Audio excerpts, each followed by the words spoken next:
A few decades ago, Nike created a subline of shoes that were exclusive to Japanese retailers, and they dubbed it Concept Japan, or Co.JP for short. Co.JP was also Nike's Japanese URL back in the day, and during that era, it would be pretty common for retailers, especially big retailers that were big customers of Nike, to call up Nike and say, I want a red shoe. Give me a red shoe, my target audience wants a red shoe, and then Nike would make it exclusive for that retailer, and that would be like a collaboration. So Concept Japan was based on this idea, and during this era, we saw some of the coolest sneakers ever, like the Air Jordan 1 Japan Pack. That was the first Air Jordan 1 that deviated from OG colorways, so that was definitely like a trailblazer in many ways. We also saw the Air Force 1 Linen, the Air Force 1 Snakeskin, the Nike Dunk Low Ugly Duckling Pack. Super sought after, super popular shoes, grails to many people. And somewhere around the early to mid 2000s, it was clear to Nike that Concept Japan just became too popular.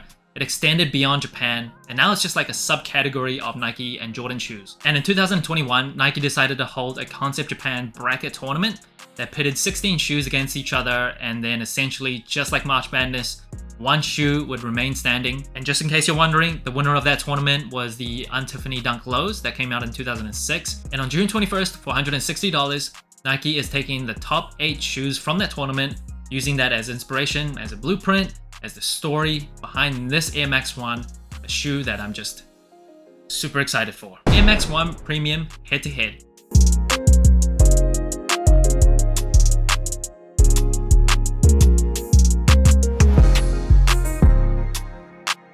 Now this shoe officially on Nike.com, on sneakers, it is head-to-head, but obviously a lot of people would just call this the MX1 Michigan. Head-to-head makes sense because it was based on that tournament from 2021, Concept Japan tournament, but I think it's easier to just say Michigan, and I think people that don't know the history behind that tournament, they don't know the history and story of the shoe, they're just going to refer to this as the Michigan. And for whatever reason, on Nike.com, on sneakers description, it will not mention Michigan. It'll just keep you guessing. It literally says you can probably guess where the varsity maize and navy comes from. At this point, I don't know why they don't just mention it, just reference it outright, be explicit. Maybe it's like a licensing issue. I don't know. It's just, this shoe, like I said, it is releasing on June 21st for $160. It's an Air Max 1 Premium, so it's slightly more expensive than an Air Max 1 non-premium. And premium essentially refers to the materials. So it's supposed to have better materials than an Air Max 1 that's like $140.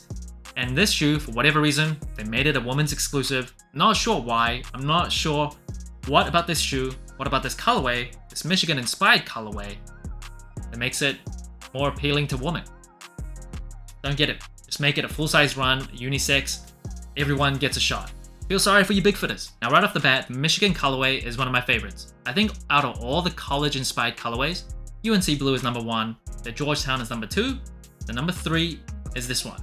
I love the Michigan colorway. The Michigan Wolverines basketball team is my favorite college basketball team. Didn't go to college in the United States, so I'm allowed to choose whatever team that I want to root for in college. And because of how cool the Fab 5 was, and because I have a Michigan Wolverine sweater, I don't even know how, can't remember where I got it, I just have it. They just became my de facto college basketball team. And I also love the character Wolverine, the comic book character. One of the coolest characters just ever. So needless to say, this is definitely up there for one of my favorite Air Max 1s ever. In the upper sole of the shoe, you'll see comes with a navy base leather layer.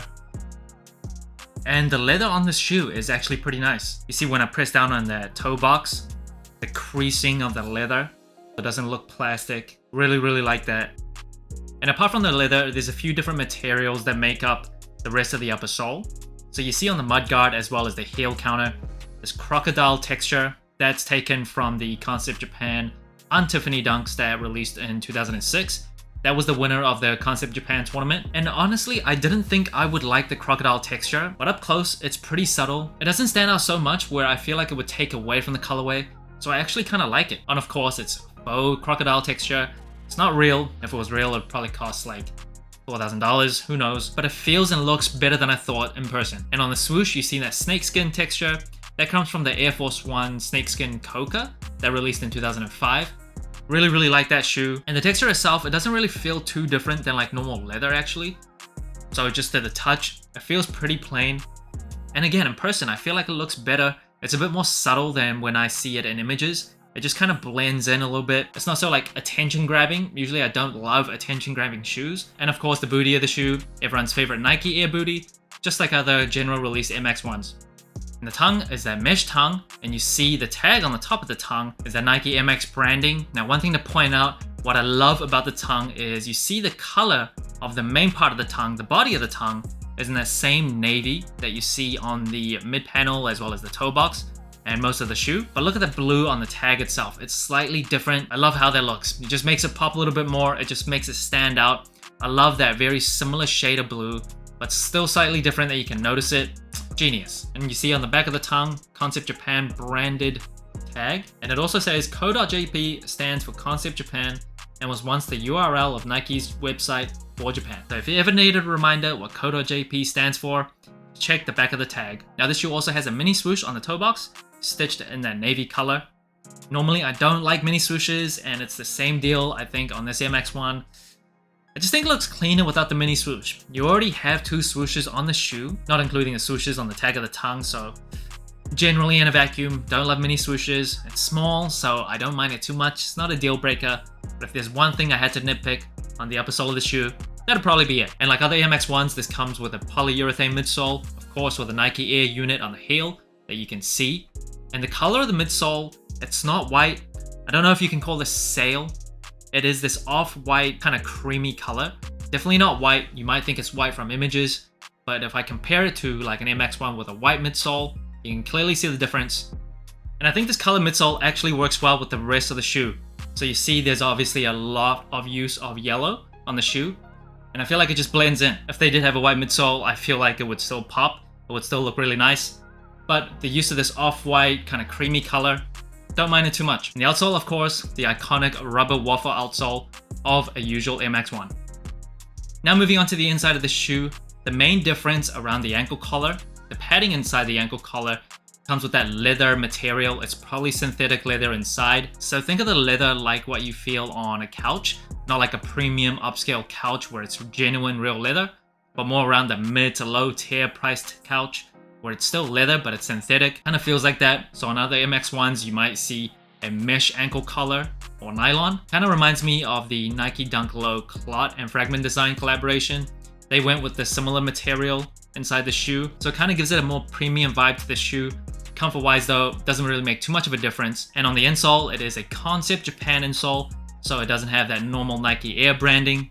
Love how that looks. Love how they change it up for like a special release like this one. This shoe does come with a set of extra laces in the navy color. I definitely prefer the yellow default laces. I feel like the navy just doesn't make the shoe pop as much.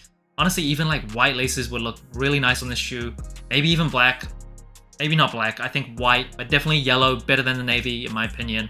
I'm sticking with the yellow default laces. The box of the shoe, very standard Nike box. Very disappointing. I really wanted a cooler, more unique box. Definitely think this would have been the right shoe, the right story, the right inspiration to come up with something cooler than this, but it is what it is.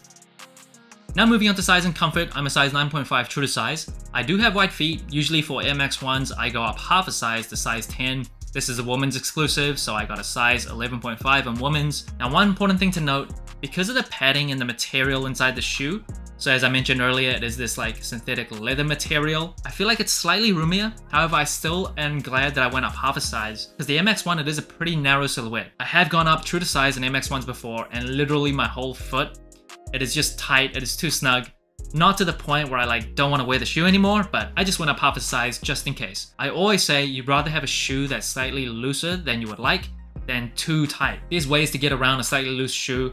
There's not many ways you can get around an overly tight shoe. Comfort wise, pretty standard MX1. The cushioning is decent. There is a Nike Air unit on the heel, and it doesn't feel as flat as a shoe that's like an Air Jordan 1 or like Chuck Taylor's that are just super flat to the ground. Decent cushioning, but it's not the best. The MX1 is an old shoe, so if you're looking for that foamy, soft feeling that you get in more modern day shoes, you're not gonna get that, but in general, it's pretty decent. And now that brings the total sole score of the Air Max 1 head-to-head Michigan to 19 out of 25. Colorway wise, I'm a big fan of this color. I've always liked this color combination, so in my mind, there's not many colorways better than this. I really like it. I particularly like the snakeskin texture on the swoosh, because it's kind of different to like just the navy and yellow. It gives it a bit different vibe and feel to the shoe. but it doesn't take away from the overall colorway. Material wise, I think the leather is pretty decent. It's pretty nice. Definitely nothing to get too excited over.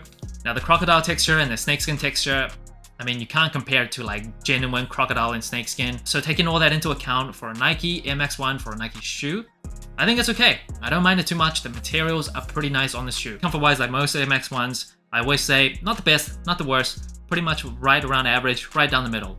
Now versatility wise, the MX1 silhouette, one of the best and most versatile silhouettes that you can get. Maybe not suitable for like super formal occasions, casually, can't really beat it. The versatility of this colorway, however, it is not everyone's cup of tea. I definitely admit that. Some people think this is just way too different, too hard to wear. However, for me, I generally wear just shades of colors, like white, black, gray, heather gray. It's very simple to pair shoes with those colors. And because this shoe is predominantly navy and yellow, I feel like it's pretty easy to wear, especially when I have a few Wu-Tang t-shirts. That yellow just goes perfect with this shoe. I think it's a pretty versatile colorway, but definitely understand that's a pretty subjective measure. Now, storytelling wise, I do really appreciate that Nike.com actually tells us what the inspiration behind this shoe is, which is the whole Concept Japan tournament that they held in 2021. And then the top 8 kind of fed into the story of this shoe. So you see the crocodile leather of the Un-Tiffany dunks, the snakeskin from the Air Force One, Snakeskin Cocoa. I think it's pretty cool. Now, one little thing that I don't love is the box of the shoe. Standard Nike box. Feel like they could have done something special. The MX1 is my favorite MX. In fact, I think the only MX that I've reviewed on my channel is the MX1. And as someone that's a big fan of Concept Japan shoes, when you combine the two, you have magic. So that's it. Thanks for watching Sole Inclined. Like, subscribe, comment, all that good stuff. Let me know what you think of the MX1 head-to-head. And remember, tomorrow may never come, so wear your shoes.